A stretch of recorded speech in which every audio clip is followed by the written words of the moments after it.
Stone Brothers production. Hello, welcome back to the Serial Killer series.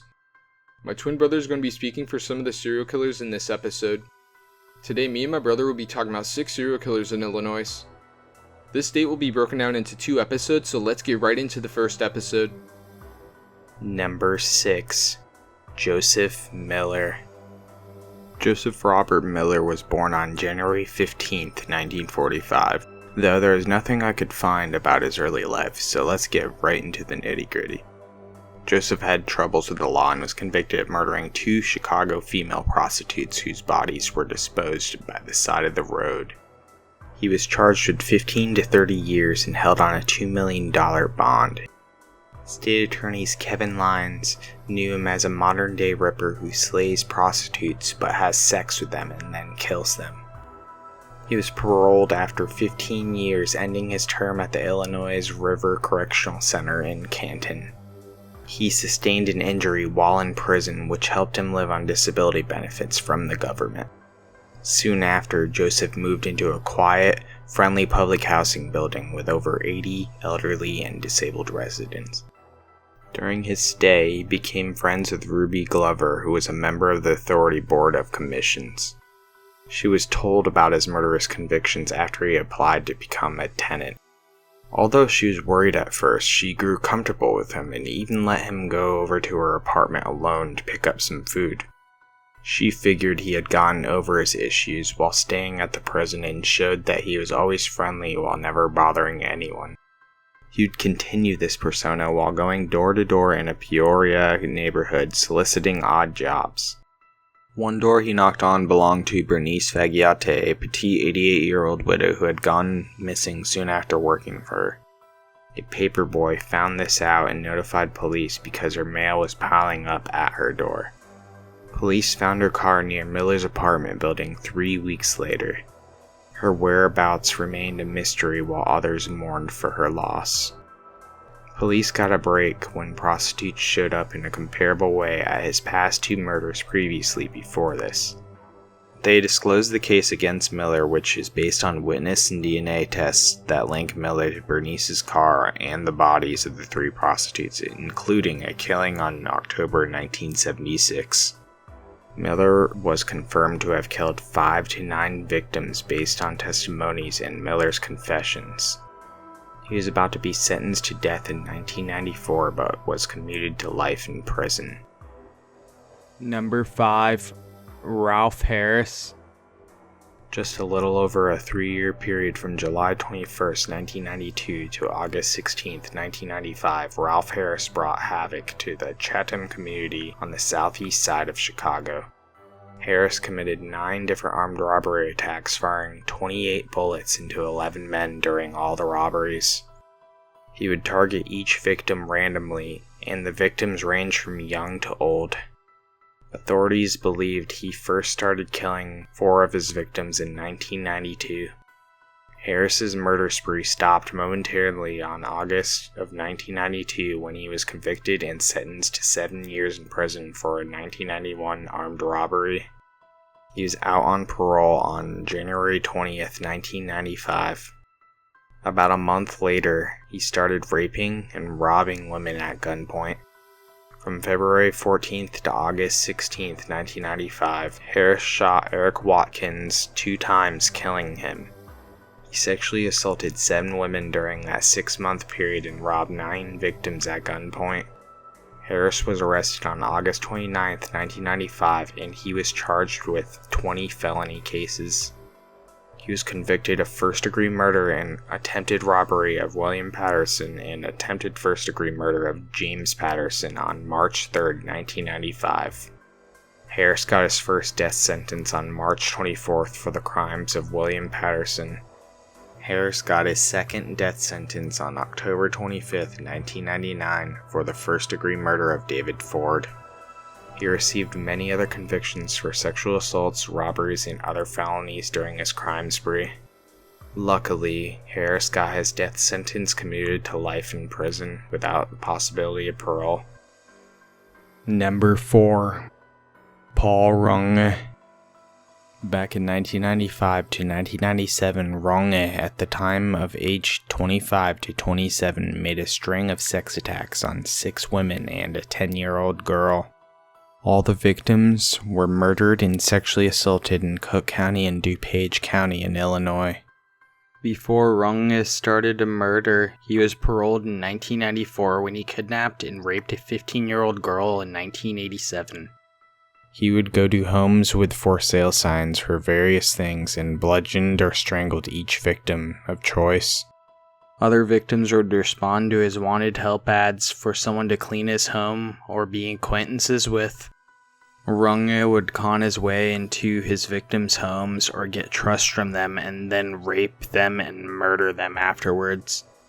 One of Ronge's first accused victims, Stacy Froebel, age 25, her body was found in Illinois by southern Wisconsin back in January 3rd or 4th of 1995. She was acquaintances of Ronge's wife.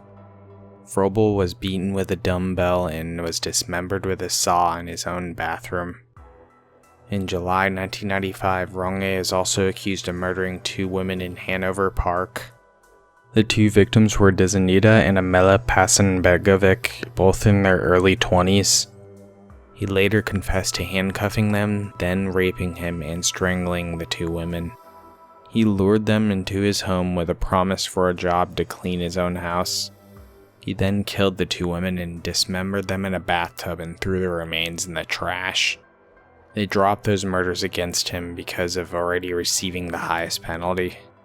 Also, Ronge is accused of killing Dorota Zungbuk, age 30, in 1997, who was advertising her Northwest Side house for sale.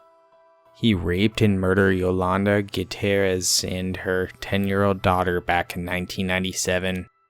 Ronge raped and slit their throats after advertising for a condominium for sale. He pleaded not guilty for most of his crimes after he was charged, but confessed later to all of his crimes. He was convicted on Gutierrez and her daughter, both murdered on February 2006. Ronge was sentenced to death on June 6, 2006 for those convictions. On March 9, 2011, his death sentence was commuted to life in prison without the possibility of parole. He was commuted because of Illinois' Governor Pat Quinn signing the ban on the death penalty. Number 3. Andre Crawford. Andre was born on March 20th, 1962. Crawford grew up with a family with neglect and abuse from his own mother, psychologists say. This carried on to his persona later in life, where he started to hate women in general. He has had an early criminal life dating back to 1985 and is not known to have turned homicidal until 8 years later. Crawford's first victim dated on September 21, 1993, when Crawford lured Patricia Dunn, age 24, to a vacant lot where he smashed her skull in. Afterwards, he smoked crack cocaine and sexually violated her remains. Crawford struck again a year later on December 21, 1994, when he talked Rhonda King into an empty house where he bludgeoned and strangled her to death. After hiding in the shadows for a while, Crawford went back to his brutal ways and murdered 27-year-old Angel Shatine in 1997. From there, he went on and escalated the frequency of his attacks, which made him hide his tracks sloppy after reaching 11 victims in total. Evandre Harris, age 41, proved to be Crawford's last known victim. Over time in early 2000, tons of tips from women around the area pointed at Crawford for most of the encounters located in the same locations of where the homicides took place. Chicago PD finally arrested him after matching his DNA to 7 of the murder victims. They also suspect that it was a work of a single killer and is believed to have killed over 11 or more victims. Over the course of the next 3 days, Crawford sat in front of a video camera and painted a more complete, gruesome picture for the people to hear. After a failure of many rapes in other areas, he was glad he got caught. Crawford thought of himself as a shark in a pool ready to be caught. Crawford was sentenced to life in prison without parole on December 17, 2009. Number 2. Chicago Rippers.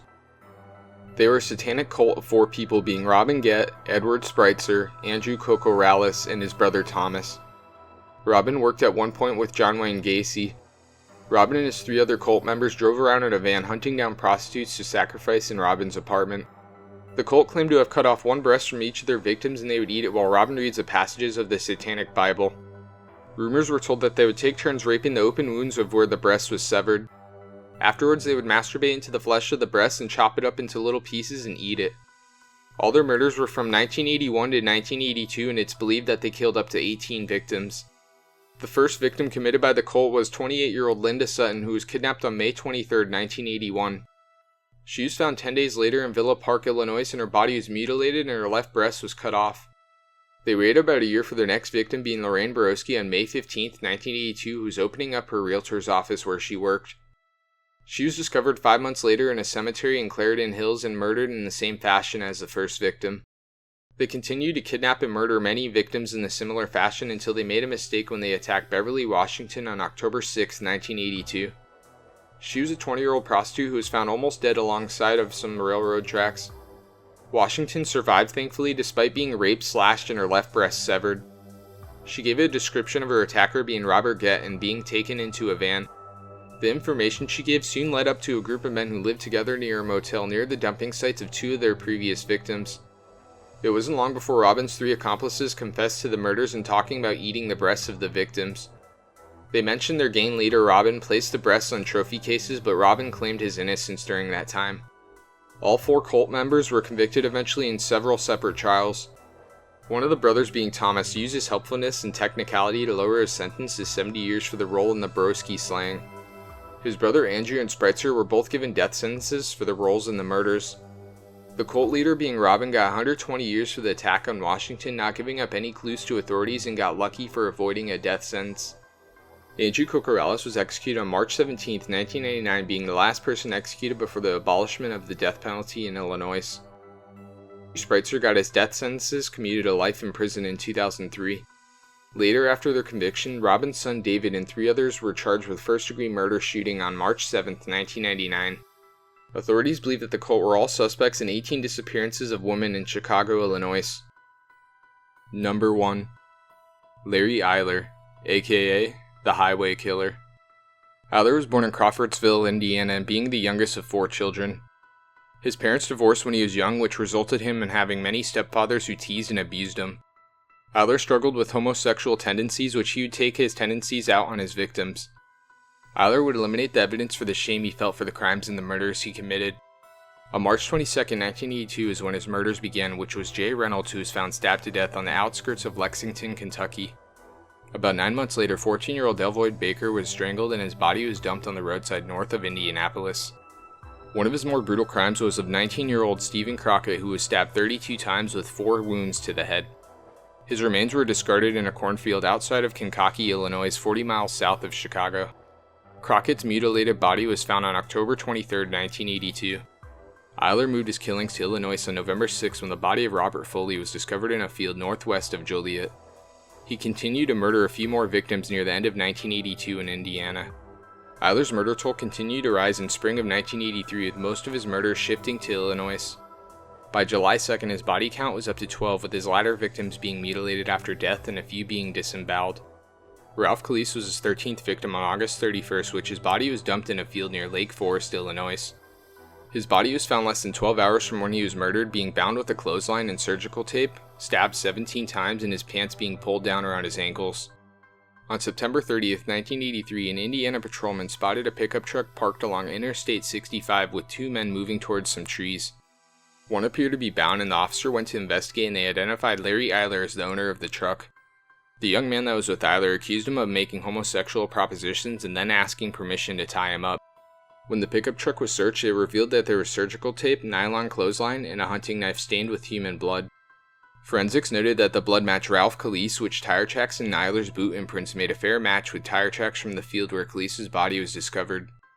While he was being investigated, he was still free and continued to murder multiple people near the end of 1983.